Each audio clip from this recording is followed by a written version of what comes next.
Pernahkah kalian berpikir untuk tinggal di Honduras? Tentunya tidak kan? Honduras adalah negara terbesar kedua di Amerika Tengah, penuh dengan orang-orang yang cantik, warna, dan ramah. Honduras adalah negara yang terletak di Amerika Tengah. Ibu kota Honduras adalah Tegucigalpa. Honduras adalah bekas jajahan Spanyol, jadi tidak heran jika bahasa resmi negara tersebut adalah bahasa Spanyol. Honduras dikenal sebagai Republik Pisang dalam ilmu politik. Republik Pisang menggambarkan negara yang secara politik tidak stabil yang ekonominya bergantung pada ekspor produk sumber daya yang terbatas. Orang pertama yang menciptakan istilah tersebut adalah penulis Amerika O. Henry yang menggunakannya untuk mendeskripsikan Honduras pada tahun 1904.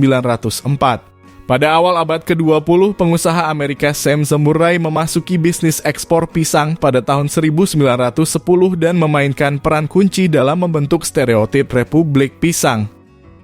Pada tahun 1911, dia bersekongkol dengan mantan Presiden Manuel Bonilla untuk melakukan kudeta di Honduras untuk menggulingkan Presiden Miguel Dávila. Ini adalah peristiwa besar dalam pembentukan Republik Pisang di Honduras karena negara tersebut secara ekonomi hanya bergantung pada satu komoditas ekspor. Pada tahun 1929, Honduras adalah pengekspor pisang terbesar di dunia. Honduras merupakan salah satu negara miskin. Meski bagian dari Amerika, namun Honduras adalah negara miskin dan mayoritas orang Honduras bekerja dalam kondisi yang sangat sulit. Sumber daya mineral terbatas tetapi meliputi perak, emas, timah, seng, besi, merkuri, dan tembaga. Sejak abad ke-19 hingga pertengahan abad ke-20, ekonomi sebagian besar bergantung pada produksi perak dan emas, terutama dari tambang El Mochito yang terbesar di Amerika Tengah. Pertambangan menyumbang sebagian kecil dari PDB, dengan seng sebagai ekspor mineral utama. Budaya Honduras modern belum menghasilkan banyak perwakilan seni yang kuat. Kemiskinan yang meluas di negara itu menjadi hambatan utama. Sebagian besar seniman kontemporer mencerminkan warisan kolonial mereka dan warisan pra-Columbus terlihat terutama dalam kerajinan India. Etnis campuran Spanyol dan India dari total populasi Honduras, sekitar 9/10 adalah mestizo, yaitu campuran bahasa Spanyol dan India.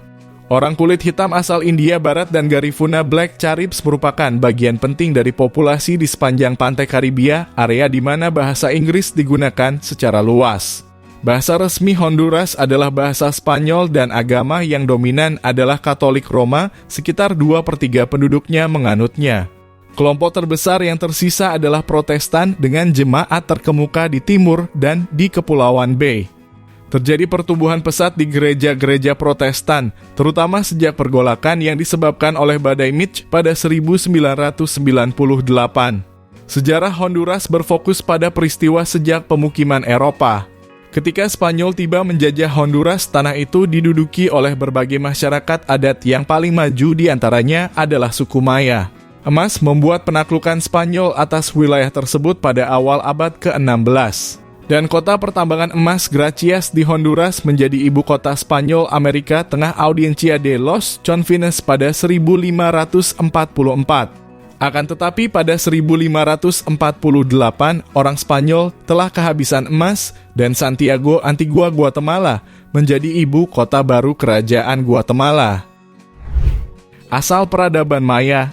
Honduras telah dihuni jauh sebelum abad ke-1 Reruntuhan di Copan di Honduras Barat menunjukkan bahwa daerah itu adalah pusatnya peradaban suku Maya sebelum Maya bermigrasi ke semenanjung Yucatan. Seni dan arsitektur periode kolonial pra-Columbus dan Spanyol terlihat jelas dalam budaya Honduras. Kota Maya Copan yang mewakili puncak periode klasik Maya merupakan asal-usul budaya setempat. Tempat itu ditemukan pada awal abad ke-16, Copan sebagian digali dan dipugar pada tahun 1839. Arsitektur Spanyol mencerminkan gaya Mur, Gotik, dan khususnya gaya Barok.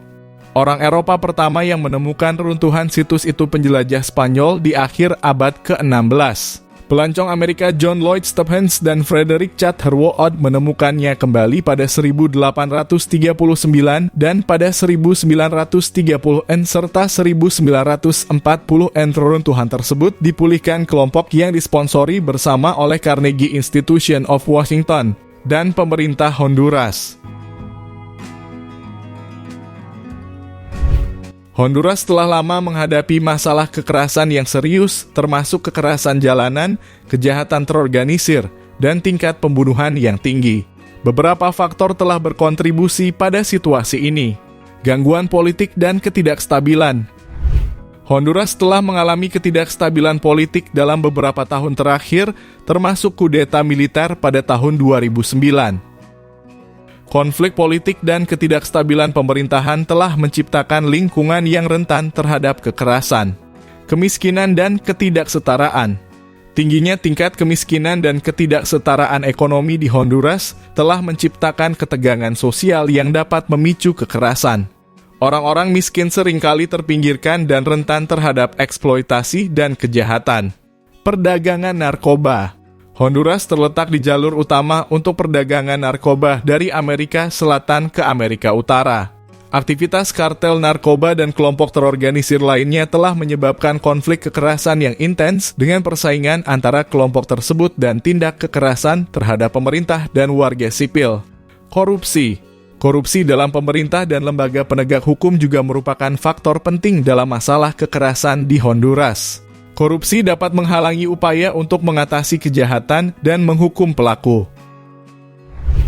Kemiskinan dan keterbatasan akses ke pendidikan. Kurangnya akses pendidikan berkualitas dan peluang ekonomi yang terbatas dapat mengakibatkan pengangguran dan kurangnya prospek untuk generasi muda. Ini dapat menyebabkan mereka terlibat dalam aktivitas kriminal. Geng kriminal. Honduras memiliki sejumlah besar geng kriminal yang beroperasi di berbagai wilayah negara tersebut. Geng-geng ini terlibat dalam berbagai jenis kejahatan, termasuk perdagangan narkoba, perampokan, pemerasan, dan tindak kekerasan lainnya. Bahkan Global Peace Index tahun 2018 ini memposisikan Honduras sebagai salah satu dari 50 negara dengan tingkat keamanan yang rendah. Kasus pembunuhan dan perampokan sering terjadi di sana. Begitupun kasus imigran gelap asal Honduras yang menjamur ke beberapa wilayah benua Amerika. Sampai-sampai AS memberikan travel warning tingkat 3. Reconsider travel. Peringkat ini lebih tinggi peringkat peringatannya dibanding Indonesia dengan posisi tingkat 2. Upaya telah dilakukan oleh pemerintah Honduras dan masyarakat sipil untuk mengatasi masalah kekerasan ini, termasuk reformasi keamanan, perubahan hukum, dan kampanye anti korupsi. Namun masalah kekerasan di Honduras tetap menjadi tantangan yang serius dan kompleks yang memerlukan kerja keras dan kerjasama di berbagai tingkat untuk diatasi. Harap diingat bahwa situasi ini dapat berubah seiring waktu. Mendengar kata Honduras, mungkin yang diingat adalah konflik politik dan sosial. Namun ternyata ada potensi pariwisata di sana. Seperti yang kami telusuri dari beberapa sumber, Honduras kini mulai unjuk gigi di kancah pariwisata internasional. Terbukti dengan mengeluarkan berbagai kampanye untuk mempromosikan pariwisatanya.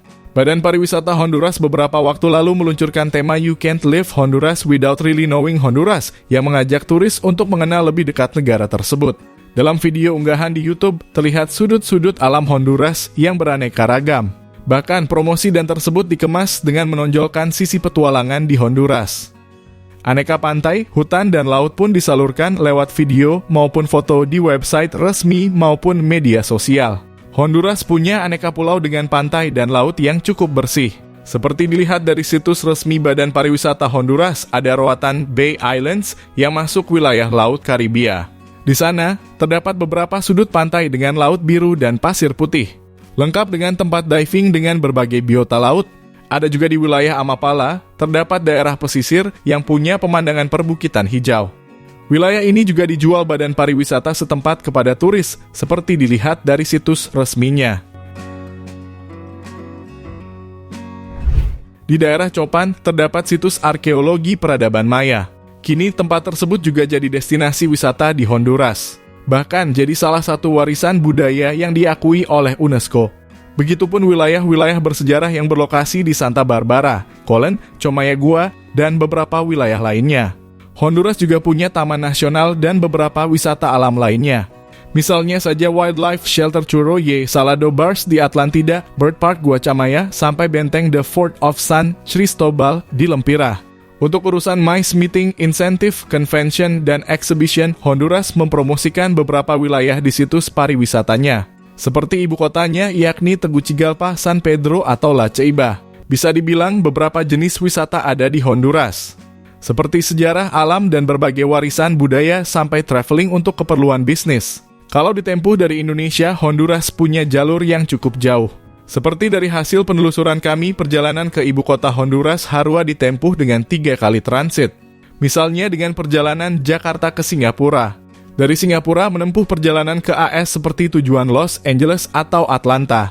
Kemudian dari sana bisa menuju Bandar Udara Internasional Toncontin di Tegucigalpa. Untuk tarif pesawat ekonomi, kisarannya mulai Rp27 hingga 30 jutaan per orang. Bagaimana, apakah kalian ingin mengunjunginya? Untuk kulinernya, ada beragam jenis sup termasuk sopa marinera sebagai sup Honduras beraroma yang terdiri dari ikan atau makanan laut seperti kepiting dan udang, pisang raja, singkong, dan ketumbar, dimasak dalam santan. Supnya sangat sehat lantaran semua bahan dimasak hanya selama 15 menit, menjaga sebagian besar nutrisi dalam prosesnya. Untuk menonjolkan rasa yang sedikit asam, beberapa juru masak menambahkan sedikit anggur putih ke dalam sup. Selain itu ada tapadode pescado adalah sup khas Honduras beraroma yang terbuat dari bahan-bahan seperti ikan putih kakap, haddock, bas, santan, pisang raja, yuca, labu, ubi, bawang, dan bumbu. Kuahnya memiliki rasa yang sedikit manis karena menggunakan santan dan teksturnya yang creamy karena kayanya aneka sayuran. Tapadode pescado sangat populer sehingga penduduk asli Honduras yang dikenal sebagai Garifunas biasanya menjualnya kepada turis di pantai setempat. Honduras juga memiliki ikan yojoa goreng merupakan hidangan tradisional Honduras yang berasal dari wilayah Lago de Yojoa. Ikan dibumbui dengan garam dan rempah-rempah dan dibiarkan meresap semalaman. Keesokan harinya, hidangan itu digoreng dan secara tradisional dihiasi dengan acar kubis merah, acar bawang, dan irisan jeruk nipis. Sementara pisang raja goreng juga dikenal sebagai tajaditos. Mungkin itu sedikit gambaran tentang negara Honduras ini. Bagaimana? Mending tanah air kita ini kan? Terima kasih sudah menonton channel kami, sampai ketemu di video selanjutnya.